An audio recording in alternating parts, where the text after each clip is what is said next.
In the name of God, Father, Son, and Holy Spirit. Amen. Please be seated.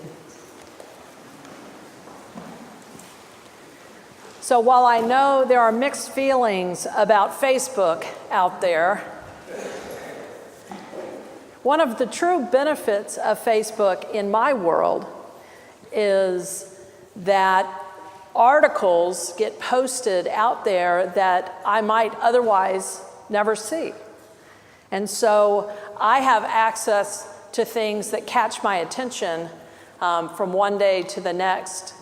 And sometimes, like what happened this week, it strikes me in a particular way. And the one article I saw this week was one written in the Christian Century by the Reverend Samuel Wells, who's the vicar at St. Martin in the Fields in London. And the article was titled, "A Pastor's Job Isn't to Make Bad Things Seem Better. If you have to choose between offering false hope and the truth, go with the truth." Now, I will contend that that doesn't just apply to pastors. But let's stick with it for a moment. In Reverend Wells' article, he was recalling an incident that had happened many years before when he was invited to do the funeral service for a woman who wasn't someone that was part of his congregation, but did live within the geography of the parish that his church served. And he learned in meeting with the family of this woman that she had been living with a condition that was quite painful, and she had been experiencing excruciating pain for an extended period of time.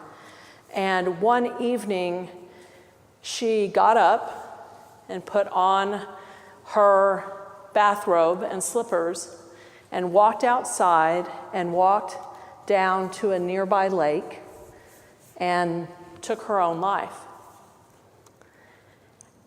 And in learning this and in preparing for his message during that funeral service, he opted to focus less on the pain that she had been experiencing and instead focus on the loving family and the memories of the community and love that her life had provided for so many.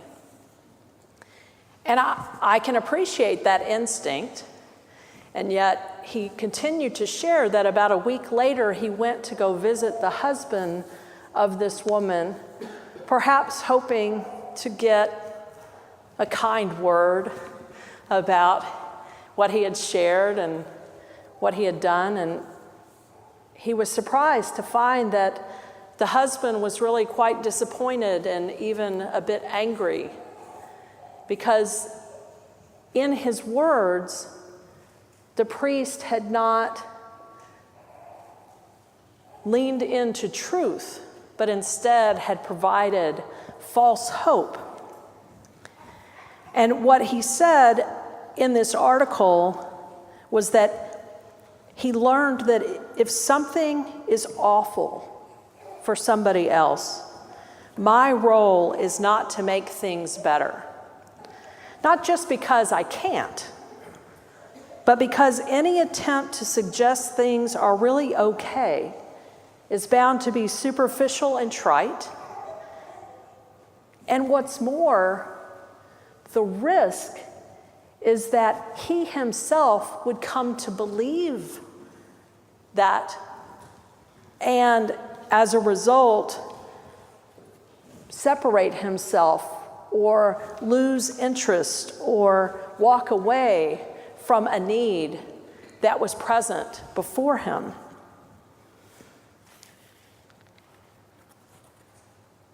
As I reflected on this article, I was drawn back to a training class that I took about a year ago It was directed toward clergy, but the topic was on suicide prevention. And I remember, first, one of the first exercises we were asked to do in this class was to turn to somebody else at your table and to actually use the word suicide in a sentence. It sounds easy, and yet it's a word we don't say out loud very easily. And yet we've learned that 44,000 people each year die by suicide. That's an average of 121 each day. 121. And for every successful, if that's the appropriate word, probably not, suicide, there are 25 attempts. If we were to address this unseen, untalked about killer as a public health crisis, how might that impact the results? Remember when H1N1 was discovered and out and prolific among us? We taught people two things: cough in your elbow and wash your hands. Public health crisis averted. How many restaurants have you been in and you've seen a sign that explains what to do if somebody's choking? Public health crisis averted. How many of the students and young people in this room have taken CPR? Not to mention older people in this room, but in schools they teach CPR. Health crisis averted. And so when we talk about and think about suicide, which we do very seldom, I will continue to reiterate, we often think that the highest risk groups are young people. And while that does account for about 25% of the suicides that take place, the age group that is impacted most by suicide are those between the ages of 45 and 64. The next highest are those older than 85, and the third highest is the age range in between those two. 7 out of 10 people who die by suicide are white men. Yet women attempt suicide more frequently than men.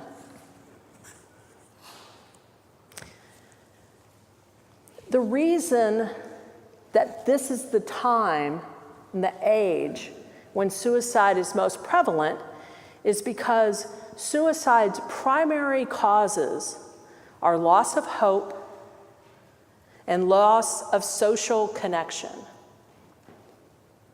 There are times in people's life, if their life is defined by their career, when they retire, and all of a sudden their identity is no longer defined by what they did before. And in that, there's an isolation that can occur. Similarly, there are those whose life gets surrounded by family events, children growing up, school activities, carpooling here and there. And you get to a point where the kids have grown up, they're no longer in the house, and the identity that defined you is no longer accurate. And so this loss of identity and loss of autonomy in some ways can create lost hope and loss of connection. And isn't church all about hope and connection? We are the prime first responders if we're willing to talk about it, if we're willing to say the word aloud. although our theology is not terribly helpful.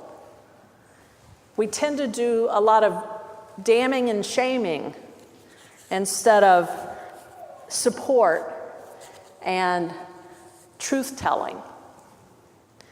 And that's what Reverend Wells was conveying in his learnings, to not make things better by offering false hope, and to speak truth so that we can walk alongside the ones who are experiencing this struggle at that particular time.